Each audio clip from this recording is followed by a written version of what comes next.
You think you're better than me? You're just a servant. I paid for this dinner, not your... Sorry, ma'am. I didn't mean to... You think you're better than me? I'm not your servant. You have no right to touch me like this. The night began beneath chandeliers that looked like frozen constellations, each crystal catching the light and scattering it across marble floors polished to a mirror shine. Outside, black luxury cars lined the red carpet, engines humming softly as chauffeurs opened doors for men and women dressed in power, tailored suits, diamond necklaces, gowns that cost more than most people's yearly salaries. Inside the grand hall, the air smelled of expensive perfume and old money. Laughter floated easily, sharp and practiced, as if everyone had rehearsed it. Glasses clinked. Champagne flowed like it would never run out. This was not just a gala, it was a gathering of influence. Deals were whispered behind polite smiles. Favors were promised with a light touch on the arm. "Did you hear?" a man murmured to another, lowering his voice. That company doubled its value overnight. Across the room, a group of socialites laughed a little too loudly, their eyes scanning the crowd, not for connection, but for ranking. Who mattered? Who didn't? Who could be ignored? In this world, money spoke first. Humanity came second, if it came at all. Servers moved silently between the guests, dressed in crisp uniforms, trained to be invisible. Their footsteps were careful, their expressions neutral. They were part of the decor, like the gold-trimmed pillars and silk curtains, noticed only when something went wrong. From a balcony above, the scene looked flawless. Perfect. Powerful. Yet beneath the glamour ran an unspoken rule: those at the top could do anything, and those below were expected to endure it quietly. A woman in a jeweled gown snapped her fingers without looking. A waiter rushed over immediately. "Champagne," she said, already turning away. "No please." No eye contact. The music swelled, classical strings layered with soft piano, wrapping the room in elegance. Cameras flashed near the stage as important guests posed, each smile carefully calculated. This was a place where reputation mattered more than character, and appearances were treated as truth. And somewhere within this glittering illusion, unnoticed by most of the room, a young waitress stepped forward carrying a silver tray.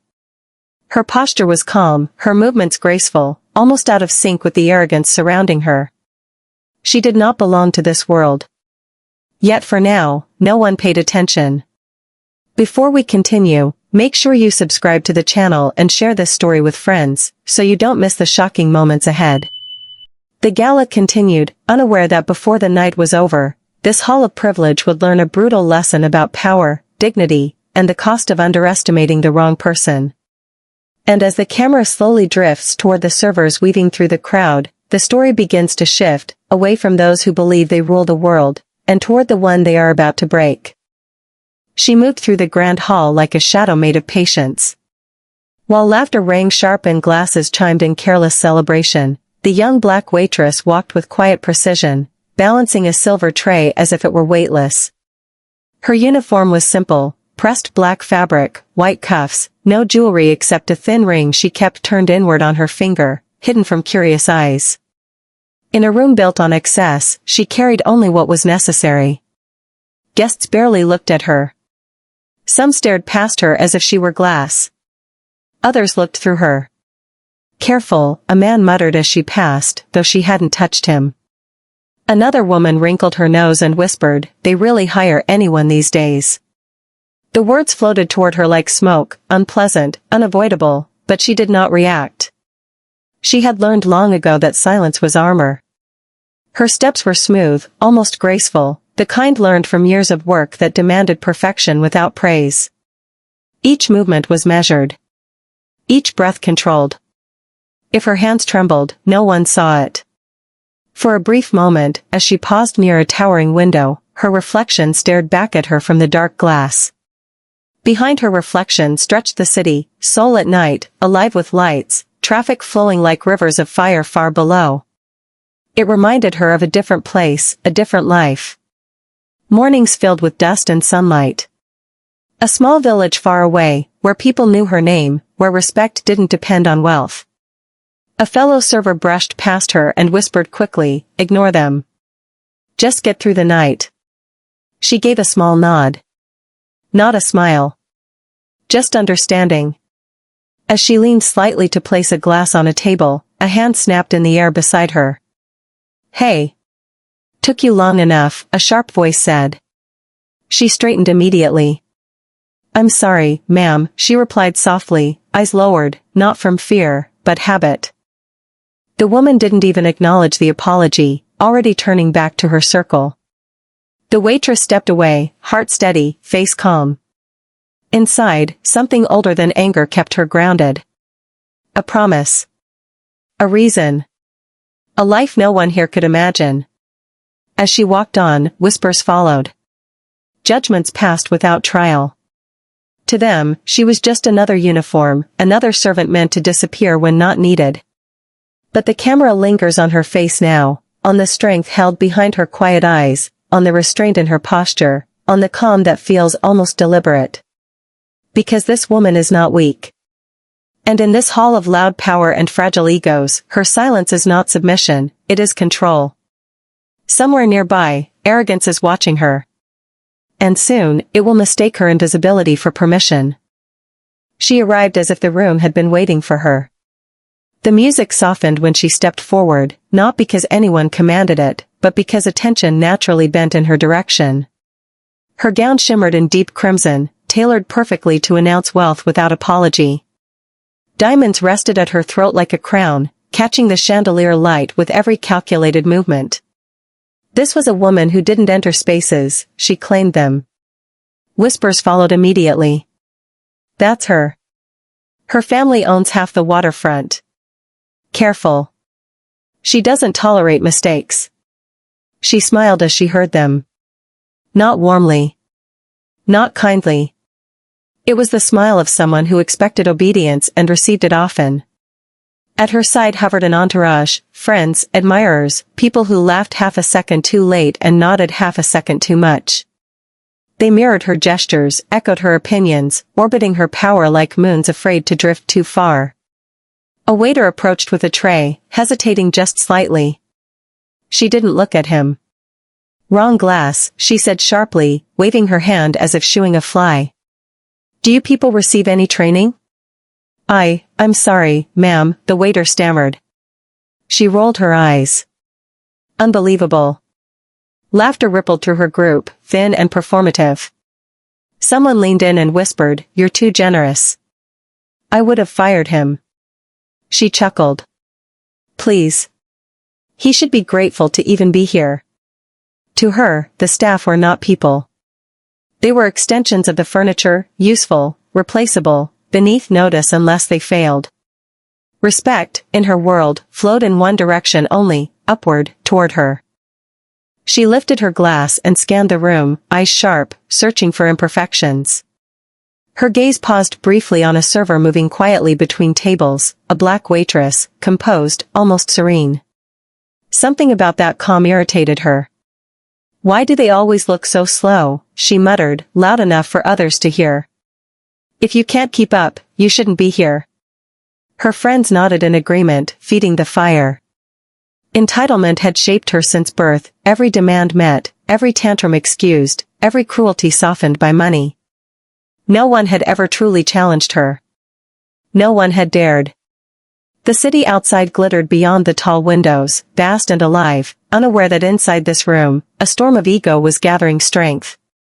The arrogant woman adjusted her ring, took another sip, and leaned back comfortably, certain of her dominance. She had no idea that her next outburst, one careless moment of rage, would shatter the illusion of her power. And somewhere just a few steps away, the quiet waitress continued her work, unaware that she had already been chosen as the target. The tension tightened. Because queens like her always believe the world exists to serve them. Until it doesn't. It happened in a moment so small it should have meant nothing. The waitress stepped forward, tray balanced carefully, eyes focused on the space between bodies and egos. The crowd had shifted without warning, laughter swelled, someone turned abruptly, and her shoulder brushed a guest's arm. A single glass tilted. Champagne spilled, pale and sparkling, splashing against the crimson fabric of the socialite's gown. For half a second, the room breathed. Then it stopped. "What did you just do?" The woman's voice cut through the music like a blade. The waitress froze. "I'm so sorry, ma'am," she said immediately, already reaching for a napkin. "It was an accident." "An accident?" the socialite snapped, stepping closer. Her eyes blazed, not with concern for the dress, but with wounded pride. "Do you have any idea how much this costs?" Conversations nearby faltered. Heads turned. A circle of attention tightened around them. "I apologize," the waitress said again, voice steady but low. "I'll replace it." "Please?" The socialite laughed, sharp and humorless. "Replace it? With what? Your monthly salary?" A few people chuckled nervously. Others looked away, pretending fascination with their glasses. Before anyone could intervene, before the waitress could take another breath, the woman's hand moved. The sound echoed, clean, unmistakable. A slap. The waitress staggered back a step, the tray clattering as glasses rattled. Her head turned slightly from the impact, curls shifting, cheek already burning. The music died. Even the chandeliers seemed to hold their light. Silence swallowed the hall. Gasps rippled through the crowd. Someone whispered, "Did she really?" Another murmured, "That was too far." The socialite stood rigid, chest rising, as if daring anyone to challenge her. "Learn your place," she said coldly. "People like you should be grateful you're even allowed in rooms like this." The waitress did not cry out. She did not shout. Slowly, she straightened. Fingers tightening briefly at her side before relaxing again. Her eyes lifted just enough to meet the floor ahead of her, not the woman's face. "I'm sorry," she said quietly. That restraint, so calm, so controlled, felt louder than any scream. Around them, the gala guests shifted uncomfortably. Some watched with fascination. Some with guilt. No one stepped forward. Outside the towering windows, Seoul's lights continued to burn, traffic flowing, the city indifferent to cruelty dressed in silk. Inside, something had fractured. The illusion of elegance cracked wide enough to reveal its cruelty. As the waitress bent to steady her tray, a faint vibration came from her pocket, a phone receiving a message, unseen by everyone else. And while the room remained frozen in shock, the story took a sharp turn. Because humiliation had just crossed into something far more dangerous. And the waitress's silence was about to become the most powerful sound in the room. The room waited for her to break. After a slap like that, sharp, public, humiliating, everyone expected noise. A cry. An apology screamed through tears. Or anger bursting loose. That was how scenes like this usually ended. That was what made people comfortable again. But the waitress did none of it. She stood still, shoulders squared, breath slow and measured. The sting on her cheek burned, but she did not raise her hand to touch it.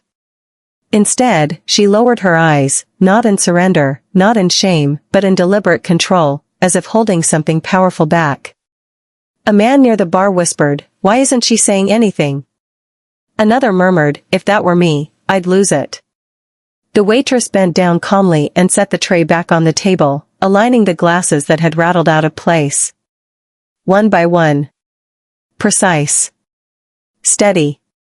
The room watched in confused silence, unsure why her calm felt so unsettling.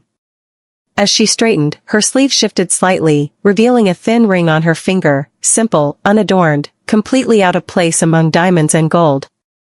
She turned it inward with her thumb, a small habit, practiced and private. A promise, not meant for display. Her phone vibrated again in her pocket. She didn't look at it. She didn't need to. The socialite scoffed. "That's right. Stay quiet," she said, mistaking restraint for defeat.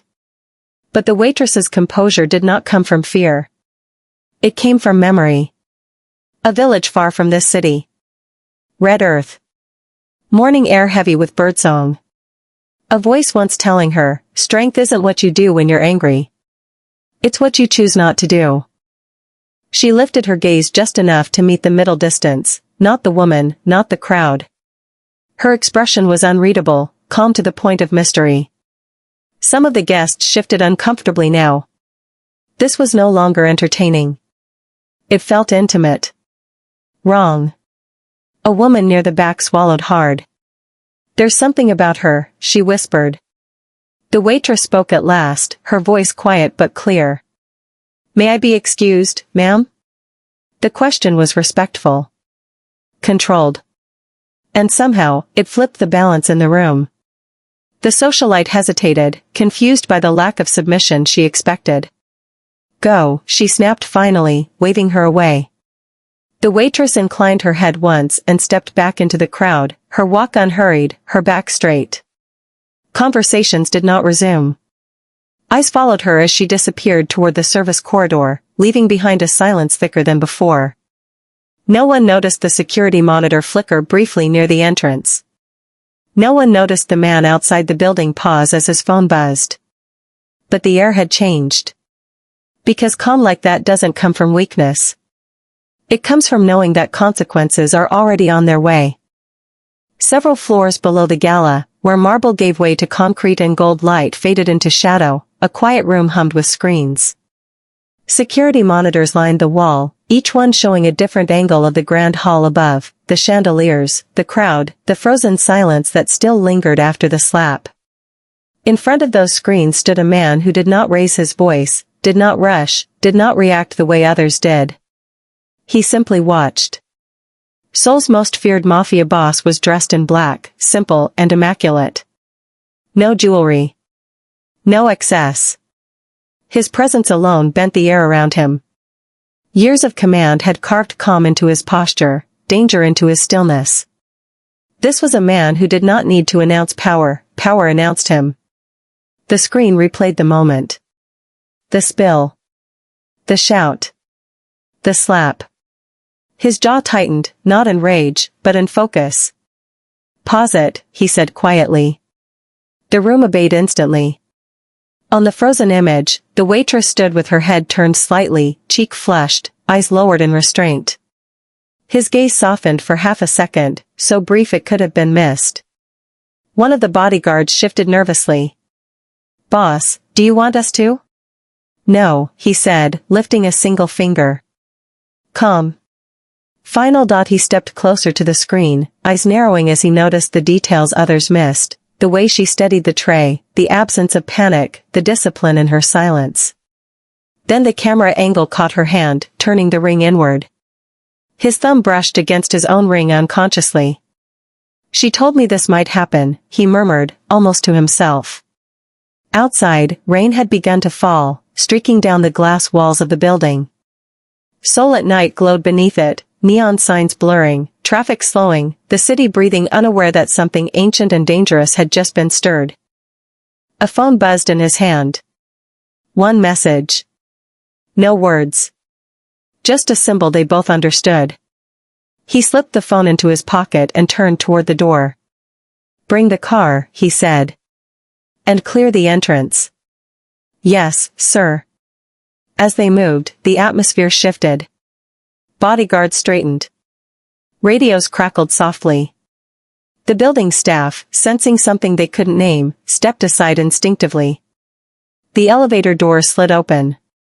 As he stepped inside, his reflection stared back at him, calm eyes, controlled expression, violence held on a short leash. The elevator began its silent ascent. Above, the Gala tried to recover. Laughter restarted, forced and thin.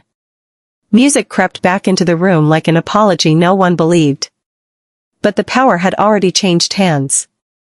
With each floor the elevator passed, tension tightened like a wire pulled too far. Because when a man like him moves quietly, it means someone else has already made a very loud mistake. And upstairs, in a hall full of fragile egos and borrowed authority, no one realized that the most dangerous guest of the night was about to arrive. The doors to the grand hall opened quietly at first, almost as if the building itself was holding its breath. Then he stepped inside. Seoul's most feared Mafia boss moved with the precision of a predator and the calm of a man who owned the world without proving it. Black suit, perfectly tailored, no tie, no unnecessary flash, yet every eye in the room turned instinctively. Conversations faltered mid-sentence. Champagne glasses froze mid-air. Even the chandeliers seemed to pause, catching his reflection in every crystal. He didn't glance at anyone else. Not the socialites, not the cameras, not the murmuring guests. His gaze was locked on one person, the waitress, standing just a few feet away, her composure still impeccable after everything. She hadn't moved, hadn't flinched, though the memory of the slap burned faintly on her cheek. She watched him approach, every step deliberate, his presence a gravity she could feel in her chest. "Excuse me," a voice whispered from her side, tentative. But she ignored it. There was no one else in the room now, just him, her, and the impossible tension between them. He stopped in front of her. The murmurs around them became a hush, a ripple of disbelief. Then, with hands steadied and careful, he gently lifted her chin, brushing a stray curl from her face. His touch was light, almost reverent, but it carried the weight of command. "You're hers," he said softly, almost to himself. Then louder, so the room could hear, "She is mine. Everyone, take note." The socialite froze. Her laughter, her arrogance, her authority, all of it evaporated instantly. She stumbled back slightly, clutching her glass as if it might protect her. The guests whispered frantically, sensing the shift in power, unsure if they should intervene, or even breathe. The waitress's eyes met his briefly. There was no fear there, no submission. Only understanding, and something far deeper, trust, and a quiet, shared history that no one else could comprehend. He turned slowly, surveying the room now aware of every gaze, every judgmental stare. His presence alone was enough. The arrogance that had dominated this gala moments ago crumbled under the weight of a single announcement.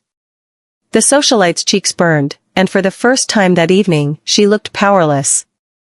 She opened her mouth, but no words came. Her status, her pride, her so-called superiority, none of it mattered anymore. Outside, Seoul city lights flickered against the glass walls, oblivious to the drama inside. But within these walls, a new truth had been written: power is not in wealth, nor in arrogance, nor in slaps delivered in arrogance. It is in presence. In control. And in the quiet strength of the one who refuses to fight until it matters most. The boss finally stepped back, releasing her gently, his gaze still locked on her. The room remained frozen, suspended in disbelief, as the night began its irreversible transformation. Because now everyone knew, underestimating her was the gravest mistake they could make. The room had grown impossibly quiet. Every footstep, every whispered breath seemed amplified against the silence left by the boss's words. The socialite, once the queen of the gala, suddenly felt the weight of all eyes on her, and for the first time, the power she took for granted slipped through her fingers like fine sand. She swallowed hard, trying to straighten her spine, but even posture could not summon authority against a presence like his. He did not raise a hand. He did not shout. Violence was unnecessary, the strength in his calm, the certainty in his gaze, did all the work. "You thought you could humiliate her without consequence," he said slowly, voice low and controlled, each word striking more sharply than any slap. "You thought arrogance could protect you." The socialite's mouth opened and closed. No words formed. She looked around, searching for allies among her entourage, but no one dared meet his eyes. Even the camera seemed to capture her shame, immortalizing a moment she wished could vanish. "Status," he continued, stepping just slightly closer, "does not equal respect. And power built on fear is fragile." Her hands trembled. The diamonds at her neck, the designer gown, even the carefully manicured nails, all of it now seemed absurdly meaningless in the face of someone whose presence commanded reverence rather than superficial applause. She felt exposed, stripped of the armor she had always relied on. A single mistake, one small display of cruelty, had turned the room against her. The hush around them pressed down like a physical weight, each guest now a silent witness to her fall. The boss's gaze shifted once toward the waitress, a subtle acknowledgement of strength and restraint. Then back to the socialite. "You will remember this night," he said, voice calm yet unforgiving. Not because I threatened you. Not because I struck you.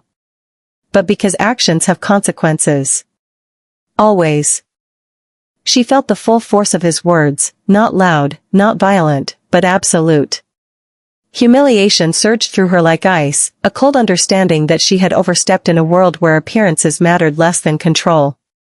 Outside, Seoul's neon lights reflected in the Gala's windows, distant and indifferent. Inside, the socialite shrank under the invisible weight of judgment. Her world of privilege had failed her. Her pride, once so untouchable, now felt fragile and exposed. The boss stepped back, a single motion, yet the shift was complete. Power had moved, silently and decisively. He did not need to punish her physically, the reckoning had already been delivered. And somewhere, in the silence left behind, the moral of the night settled like dust on the marble floors: arrogance can be shattered without a sound, and respect is never optional, it is earned, or reclaimed by those who refuse to be broken. The Gala, once alive with chatter and laughter, now hummed in hesitant tones, like a room holding its breath after a storm. The music resumed, tentative and soft, but every note felt hollow. Guests clutched their glasses a little tighter, eyes darting toward the grand doors, as if the world had shifted while they were distracted by their own vanity. Through the crowd, the waitress moved with the same calm precision that had carried her through the night. Her cheek still bore the faint trace of a cruel slap, but her head was held high. Each step was deliberate, graceful, a quiet declaration that she belonged, not to the Gala, not to their judgments, but to herself. The Mafia boss followed closely, walking with measured ease, his presence a shadow that wrapped around her without touching, protective and commanding all at once. He did not glance at the shocked guests, nor did he acknowledge the whispers that had begun to swell into confused murmurs. To him, this was ordinary, to everyone else, it was terrifying. "She's yours," someone breathed from the back of the room, voice trembling with awe and fear. He didn't need to answer. His silence said enough. Words were never necessary when power carried itself with such quiet authority. The pair approached the grand exit, the heavy doors glinting under the soft light. Outside, the city stretched endlessly, Seoul at night, alive with neon reflections on wet asphalt, the hum of traffic, and distant sounds of life that continued oblivious to the drama inside. Rain had stopped, leaving a sheen on the streets like a mirror for the night sky. As they stepped out, the doors closed behind them with a muted finality. Inside, the Gala tried to resume, but nothing would ever feel the same. The guests rearranged themselves, whispered excuses, and stole glances at empty spaces, remembering the lesson they had just witnessed: respect is earned, cruelty has consequences, and true power does not need to shout. The waitress exhaled softly, a small smile tugging at the corner of her lips. The night had tested her patience, but she had emerged unbroken. The ring on her finger caught the city light for a brief second, a silent emblem of strength and restraint. He fell into step beside her, a quiet nod of approval passing between them, unspoken yet understood. No words were necessary, the world outside, sprawling and indifferent, could wait. Tonight, they had rewritten the rules of this room, of every glance and whispered judgment. And as they disappeared into the streets, leaving the Gala behind like a fading dream, the narrator's voice lingered softly over the cityscape. True power never demands recognition. It waits, it watches, and it acts only when the moment is right. And respect is never optional, it is a choice, earned or lost, and sometimes reclaimed by those who refuse to be broken. The night swallowed them. The city continued, indifferent and alive. But nothing inside that hall would ever be the same again.